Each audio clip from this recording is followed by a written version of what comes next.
Hi, thank you for joining me here in the kitchen. My name is Tabea Drebit, and I'm going to share with you some of the natural treatments that we did for my mom when she was sick.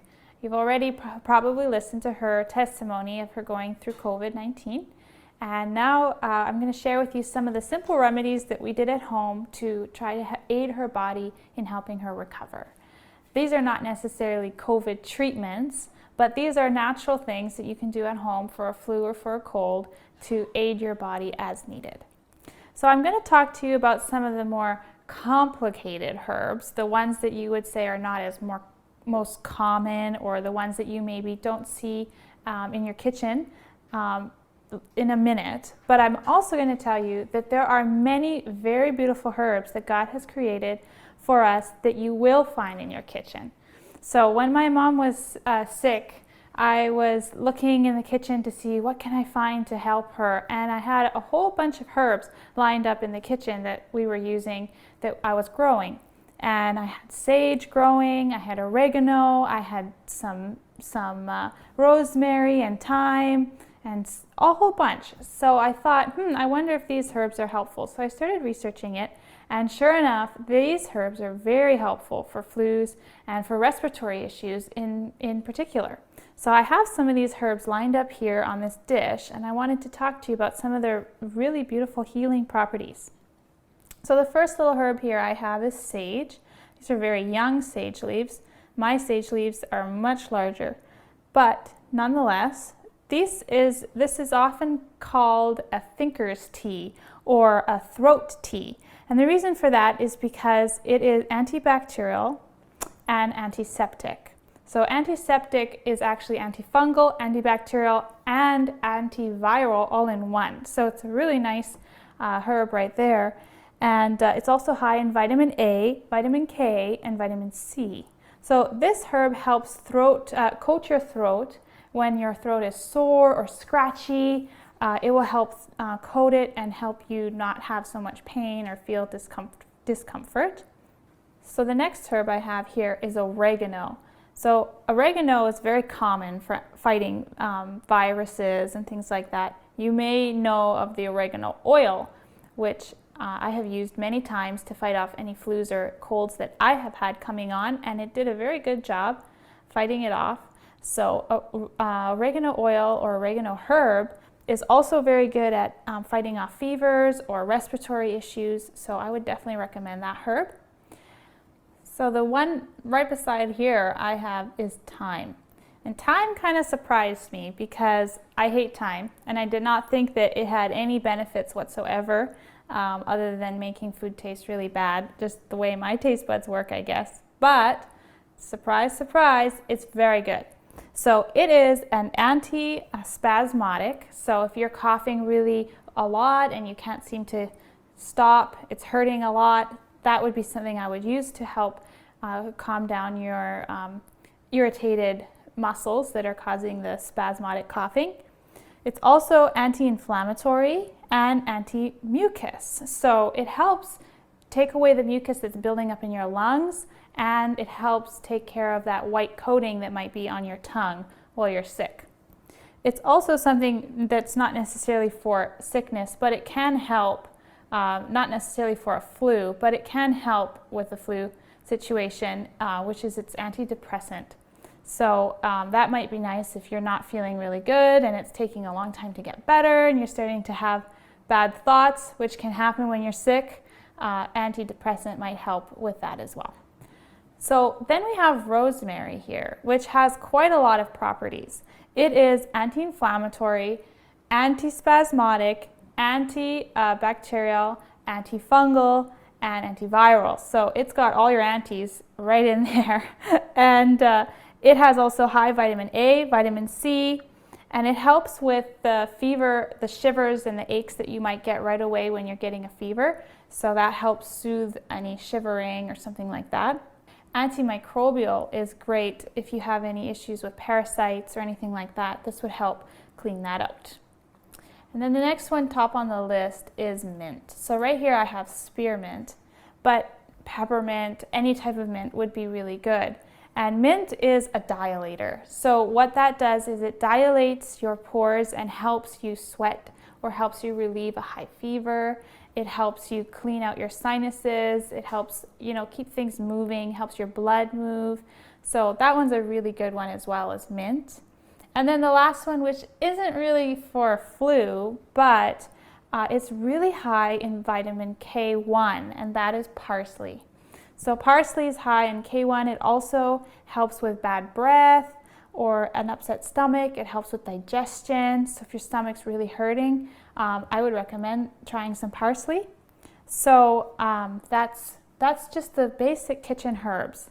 Now I also have ginger, which is extremely good in fighting off a virus or anything like that, and garlic. You can't really fight off anything without garlic. Garlic is your staple.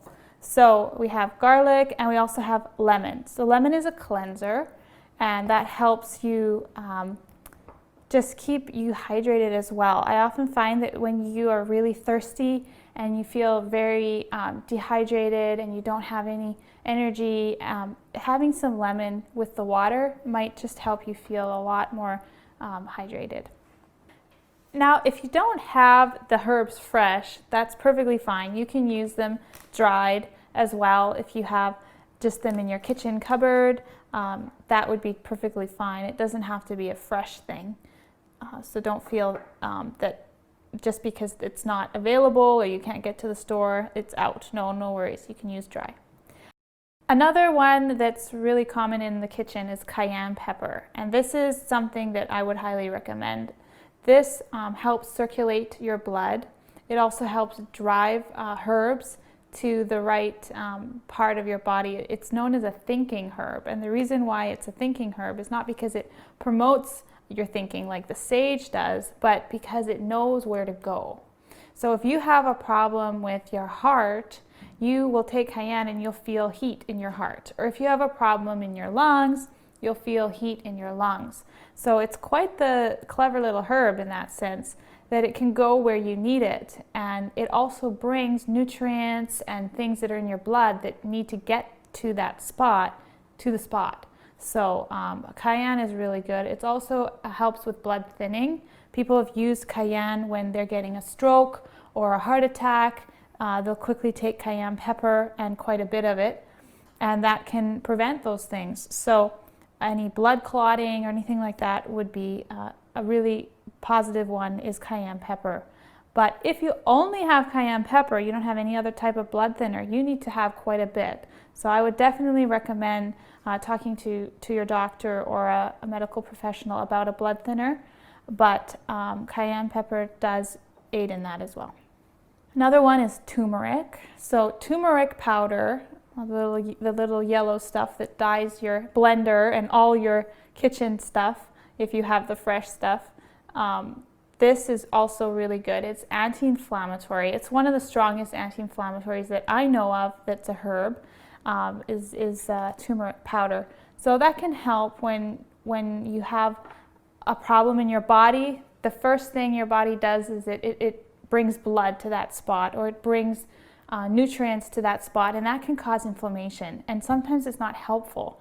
So it creates discomfort. So this helps relieve that and help you heal. So the next one I'm going to talk about is honey. Honey is really important for fighting a flu and for fighting a cold or anything like that. And some people are afraid of honey because they say it's a sugar. They also think it might be not real, but in every country it's different. In Canada, our honey is 100% honey. We don't add sugar to our honey just because we have so much of it here. We're a really huge honey producer in Canada, kind of like maple syrup. So we don't have to add any artificial stuff to our honey. So most of them is quite good. And so with the honey, it's antibacterial. It also helps coat your throat and soothe it. And I think Ellen White actually talks about honey and eucalyptus as a cough remedy or a herbal throat coat as well. So I recommend honey. Now, Another one that's getting a little bit more sophisticated, you may not have this in your kitchen as readily, would be eucalyptus, but this is really, really helpful when you're fighting a flu. It's also a dilator. It's specifically a lung dilator. So this would be something I would recommend if you have any sinus infection, or you're stuffed up, or you have a cough. This would help open things up and help relieve any feelings of stuffiness or hard to breathe or anything like that. Now, getting more into the advanced things that are not as common, I will explain to you some of those as well. So another one would be echinacea. Echinacea is very good. Echinacea is an antibiotic and an immune booster as well. So echinacea is very common too when you're dealing with colds and stuff. You'll find it in some teas. If you go to the store, you usually find like a herbal immune booster tea. It'll have echinacea in it most likely.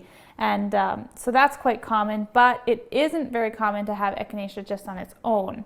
But it would be good to source it if you can and get that in your kitchen. Now, mullein. So I'm going to talk to you about mullein. Mullein is one of the top lung herbs out there. Dr. Christopher and a lot of other leading doctors in health and in herbs recommend mullein for your lungs. They say it's like the best. Now, every body is different, so you may not react to mullein as well as you might react to something like lobelia or even colt's foot, which is something that they have in Europe. It's not as common in North America, but I would recommend mullein because it helps your lungs. It also helps your digestion. It's a digestive aid. Another good lung herb is lobelia. I don't have a sample of lobelia here, but something to note is lobelia is a spasmodic, not an antispasmodic. So if you take too much, it will make you throw up. But it is quite powerful herb, and I know Jethro Kloss in his Back to Eden book has a little testimony there of somebody who was dealing with coughing, chronic coughing, and was helped with lobelia herb. So another few that I don't have and one that I do have is astragalus. Astragalus is good also for fighting off colds and flus. Marshmallow root, a whole bunch of other ones, slippery elm, those would all help as well, depending on the type of flu, the type of cold that you're fighting off, and what symptoms you're having. Diarrhea, different types of things would help with that. But you can always check out the lectures from Walt Cross on our channel, Amazing Discoveries. He talks about some of those different herbs and their uses as well. Now, the last few ones I have here on the table are golden seal. Now, this golden seal is in a tincture. You can get the herb. I personally have used the powder. We just got this, so I haven't really used this recently. But the powder and any other form of golden seal is very powerful. It's a very expensive herb, but it's quite strong in fighting off any kind of infection as well. And the last but not least here is black seed oil. So black seed oil, we personally did not get in time. We had to order it, and by the time it arrived, my mom was doing already much better. But black seed oil is something that everybody does recommend, as it is quite antioxidant and helps with a few symptoms as well. Now, apart from herbal and tea treatments, the number one thing that I think helped my mom the best was the hydrotherapy. Now, we are not going to demonstrate how to do hydrotherapy in this summit because we have done it in the past. So you want to take a look at that video on how to do hydrotherapy if you're not familiar. But hydrotherapy is absolutely key with fighting off flus and colds. And it's very well promoted and talked about by the Spirit of Prophecy as well. So I would definitely recommend looking into that. We did hydrotherapy on her chest and on her back, and it definitely brought wonderful results. She also nebulized. So here's a little nebulizer, and in the top you add distilled water. It must be distilled because it's going into your lungs, and you don't want anything that could be in the water to hurt you. So you put distilled water in here, and then we did 4 drops of eucalyptus oil. And and we would just turn it on. And then the steam would come out from here, and you might need to add a grain or two of salt just to make it run. It helps with that.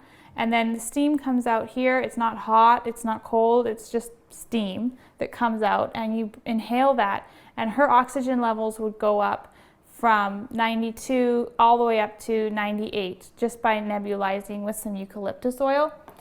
People have also done food grade hydrogen peroxide in there. They've also done silver, and they've also done the oregano oil, and they've all had success with that. But we did the eucalyptus, and we did find that her oxygen went up quite high from that as well. So let's make some tea. I'm going to show you how the tea we made, and it's going to be mullein tea, because I would really recommend this one as the #1 herb to use for lung support. You can do the other ones as well, and if you don't have mullein, then for sure, but you want to do this one as #1 and the rest as supplementary if you can. So we'll grab a pot here, and I'll show you how to do it on the stove. So for mullein tea, it's 1 liter or 1 quart to half a cup of tea leaves.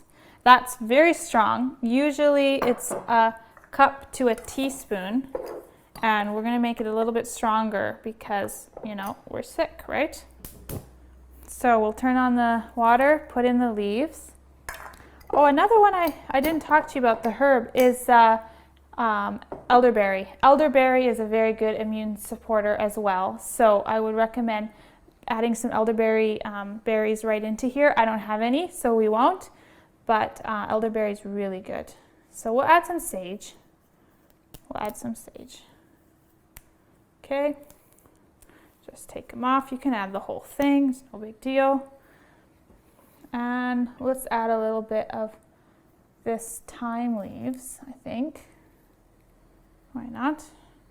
And you can add a little bit more water. If you're adding other things, you can add a little bit more water to supplement it, but we'll just keep it strong. Okay. Now you bring this to a boil, and as soon as it boils, you can turn it off and just let it cool down for about 10 minutes. Okay, so the tea has been simmering here for about 10 minutes after it boiled. We turned it off, it's been resting, so it's time to drink it. So we can just get any type of tea strainer that you have. I'm going to grab this one here that we have here. And if you have just a sieve, that's totally fine. But I'm going to put it here in this French press. Just pour it in. Okay. And then we can put the lid on to put all the herbs down to the bottom. And then we can go ahead. Cup. Now I'm going to add some honey, because honey is really helpful in this type of situation. It helps soothe the throat and everything, so I wouldn't be afraid of honey. You can just stir it in. And there's your tea.